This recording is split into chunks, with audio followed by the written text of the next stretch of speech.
कथा प्रवाह शिवानंद महाराज शास्त्रीजी। जोपर्यंत ती पोरगी बापाच्या घरी आहे तोपर्यंत तिला काही कमी पडू देऊ नका बघा, काही कमी पडू देऊ नका। कारण जोपर्यंत मायबाप जिवंत आहेत ना तोपर्यंतच त्या पोरीसाठी माहीर आहे बघा। एकदा का मायबाप निघून गेला ना जगातून की त्या पोरीचा माहेरचा झरा आटून जातो। दिवाळीला भेटणारी साडी सुद्धा भेटत नाही सज्जन हो। म्हणून ऐका, गोड कथा ऐकताय ना तुम्ही, तर हा निर्णय नक्की घ्या की मुलीसाठी, आपल्या मुलीच्या जीवनामध्ये तिला कधीच कमी पडू देऊ नका। तुमच्या घरची लक्ष्मी आहे सज्जन हो, काहीच कमी पडू देत नाही बघा, ती काही कमी पडू देत नाही तुम्हाला जीवनामध्ये।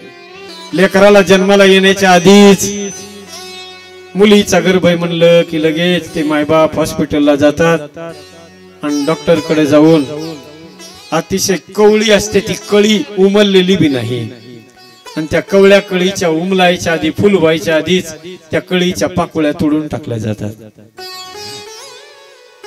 धारदार शस्त्र त्या छोट्याशा कळीवरून चालवल्या जातात का? मुलगी आहे म्हणून। मायबाप विचार करा, आपण कथा ऐकतोय, आपणही असं दुष्कर्म कधी करू नये आणि दुसऱ्याला बी असं कधी करू देऊ नये। का म्हणून तर फक्त मुलीचा गर्भ आहे म्हणून त्या मुलीचे खांडोळे आईच्या पोटामध्ये केल्या जातात। ज्या वेळेला हे मायबाप हॉस्पिटल मध्ये नेतात तो डॉक्टर धारदार शस्त्र त्या कवळ्या शरीरावरून चालवत असतो, त्यावेळेला ती मुलगी आईला हात जोडून म्हणते, आई मारू नको ग, आई आई 9 महिने 9 दिवस वाट पाहिली ग, हे माय मारू नको ग, एकदा फक्त हे जग बघण्याची संधी मला दे। काय म्हणते ती माय सज्जन हो, 9 महिने 9 दिवसाने झाली जग बघण्याची घाई, वंशाच्या दिव्या पायी नको पण ती विजवू आई।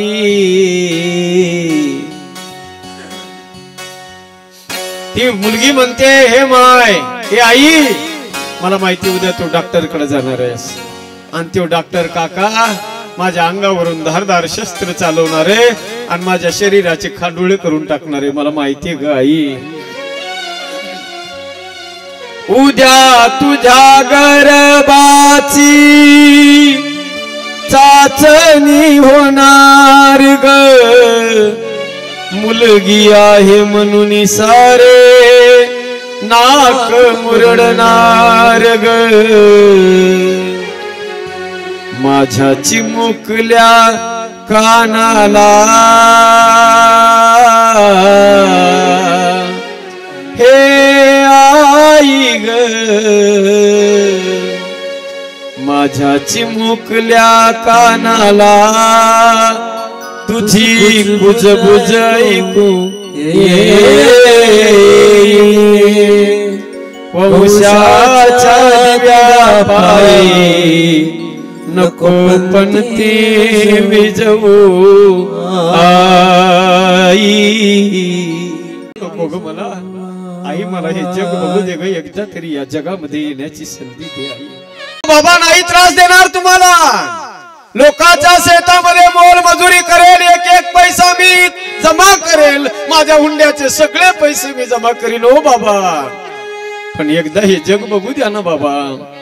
बाबा ऐका ना माझी विनंती, बाबा नाही त्रास देणार हो तुम्हाला, तुमची ताडासारखी मान बाबा कधी आयुष्यात झुकू देणार नाही खाली, सन्मानाने तुमची मान टाईट आयुष्यभर राहील, इतकं चांगलं जीवन जगन बाबा। ऐका ना बाबा, एकदा फक्त हे जग बघू द्या, नाही त्रास देणार, शिकून सवरून मोठी साहेब बनेल, लाल दिव्याच्या गाडीत बसेल हो बाबा तुम्हाला। बाबा नवऱ्याच्या घरी नांदायला गेले ना तरी बाबा तुमचं नाव मी कधी पुसणार नाही बाबा। बाबा फक्त एकदा हे जग मला बघू द्या, पण बघा ना माय बाप, आज जगाची परिस्थिती, मुलगी जन्माला आली असं म्हणलं की सगळ्यात पहिलं सासूच्या कपाळावर आट्या पडतात. त्या सासून विचार करा, माय बाप कधीतरी आपण बी मुलगीच होतो ना. आपला जन्म झाला तेव्हा जर आपल्या आईनं आपल्या पोटामध्येच जर खांडोळे करून टाकले असते तर कशाला हे जग आपल्याला बघायला मिळालं असतं. मुलाचा जन्म झाल्यावर जसा आनंदाचा उत्सव साजरा करतो आपण, अरे मुलगी जन्माला आल्याबरोबर सुद्धा मुलीचं स्वागत फुलाचे हार टाकून स्वागत करा. एक लक्षात ठेवा, मुलाला माय बापाला वाटतं मुलगा आमचा वंशाचा दिवा आहे, मुलगा पाणी पाजीना मला, पण हा भेद मनातून काढून टाका.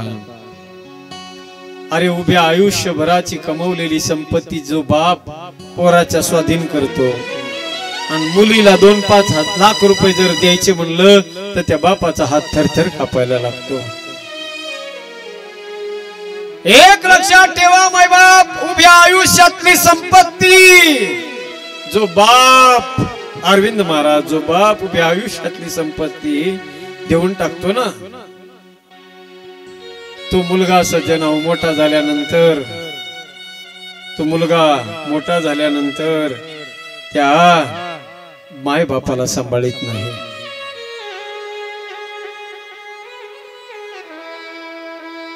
उलट स्वतःच्या पायावर पोरगा उभा राहिला की त्या माय बापाला घरातून बाहेर हाकलून देतो. हो, पण ऐका ना माय बाप, ज्या वेळेला पोरानं घरातून हाकलले ना माय बाप, की त्या माय बापाच्या पुढे एकच घर दिसतं, ते म्हणजे गरीबाच्या घरी दिलेली मुलगी. लोकांच्या शेतामध्ये मोलमजुरी करून राहणारी ती मुलगी माय बाप आलेले पाहिले की तिचं मन भरून येतं बघा. त्या पोरीला वाटतं कुठं ठेवू माझ्या माय बापाला आणि कुठं नाही.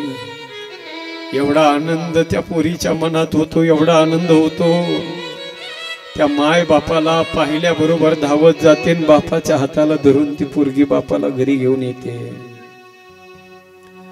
बसायला पोत त्या पोरीनं बापाला टाकावं. बेसन भाकरीचा स्वयंपाक ती पोरगी बापासाठी बनवते.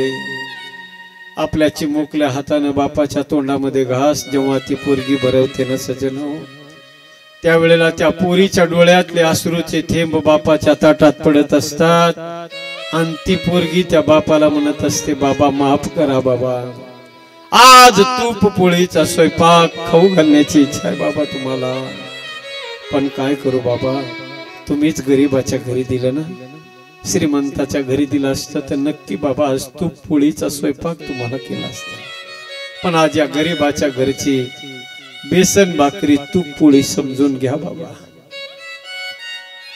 मायबाप त्या बापाला पोरीची आठवण तेव्हा येते ज्या वेळेला पोरगी बापाचं घर सोडून जाते बघा. अरे उभ्या आयुष्यात कधी ज्या बापाच्या डोळ्याला एक अश्रूचा थेंब बी येत नाही ना सज्जन हो. ज्या वेळेला पोरगी घराच्या बाहेर जाते त्यावेळेला जनावरासारखा धाय मोकळून तो बाप रडत असतो. सासरवास पोरीचा नाही, खऱ्या अर्थाने सासरवास त्या बापाचा सुरू होत असतो. लग्नाला आलेली पोरगी एखाद्या दिवशी बाप जर घरी नाही आला तर रात्रभर दरवाजामध्ये वाट बघत बसते पोरगी. आईनं म्हणावं, अगं किती वेळ वाट बघत बसतेस, पेऊन पडला असेल कुठं तरी, झोपून घे, उशीर झालाय. पोरीनं म्हणावं, नाही ग आई, का नसतील आले माझे बाबा, का उशीर झाला असेल बाबाला. अरे एखाद्या दिवशी बाप जर उपवासी पोटी घरात जाऊन झोपला तर त्या मुलीनं जावं, बापाच्या मानेखाली हात घालावा आणि बापाच्या मानेखाली हात घालून त्या पोरीनं सज्जन हो बापाला उठवा, हो बाबा, बाबा जेवण का नाही केलं बाबा तुम्ही, आईच तुमचं काही भांडण झालंय का बाबा, आई बोलली का तुम्हाला बाबा काही, उठा ना बाबा. आपल्या चिमुकल्या हातानं बापाच्या तोंडामध्ये घास भरवणारी पोरगी काय मागत नाही हो तुम्हाला. लग्न होईपर्यंतच तिचे लाड पुरवा, काही कमी पडू देऊ नका, काही कमी पडू देऊ नका सजन. तळ हातावरच्या फोडासारखं त्या लिकीला जपा. काही नेत नाही बापाच्या घरचं ती पोरगी, लक्षात ठेवा. ज्या घरी तुम्ही दिलं ना त्या घरी गपचूप जाते, शिकायत करीत नाही, तक्रार करीत नाही. असं सुद्धा नाही म्हणत बाबा ज्या पोरासोबत तुम्ही माझं लग्न जमवलंय तो पोरगा मला पसंत आहे का ना पसंत आहे, कमीत कमी एवढं तरी विचारायला पाहिजे होतं बाबा. नाही म्हणत ती पोरगी. पसंत जरी नसला तरी आयुष्यभर त्या पोरासोबत राहण्यास स्वीकारते. कोणासाठी? आपल्या बापाची लाज राखण्यासाठी सज्जन हो. म्हणून मायबाप आपल्या बापाची लाज राखण्यासाठी ज्या वेळेला ती पोरगी शिकायत करीत नाही हो, शिकायत करीत नाही.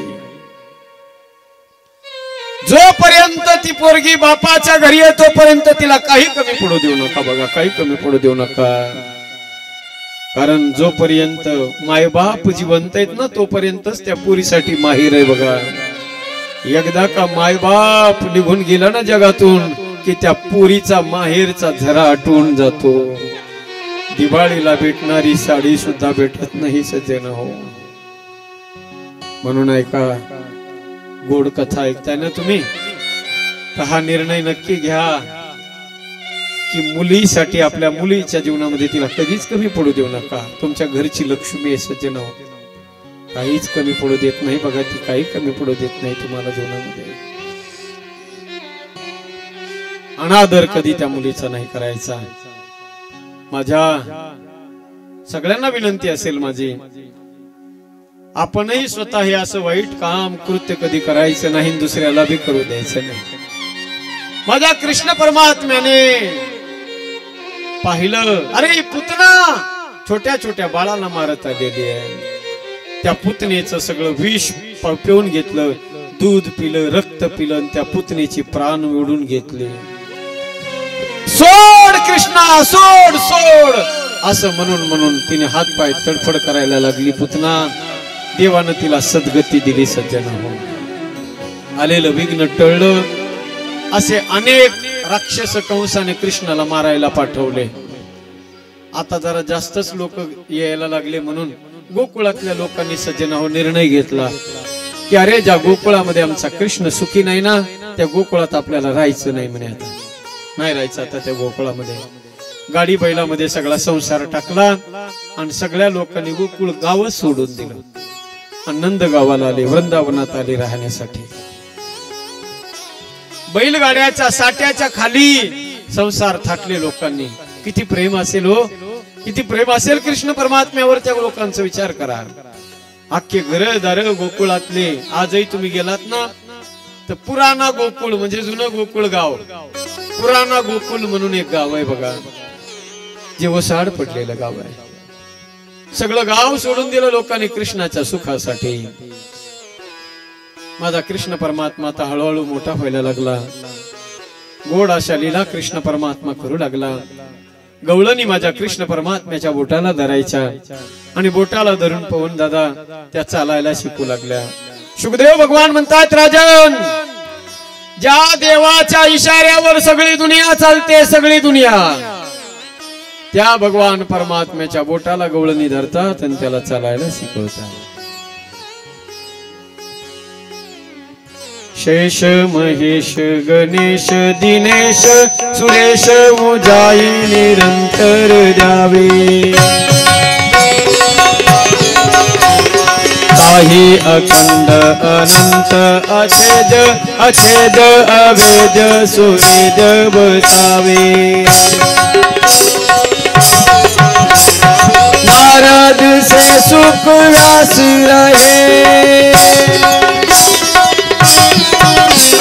नारद से सुख व्यास रहे, परिहारी पुनि को पारन पावे. अहि अहि रखी छोरिया सचिया बड़ी साथ पे नाचन जावे. अहि अहि रखी छोरिया सचिया बड़ी साथ पे नाचन जावे. सचिया बड़ी साथ पे नाचन, सचिया बड़ी साथ पे नाचन जावे.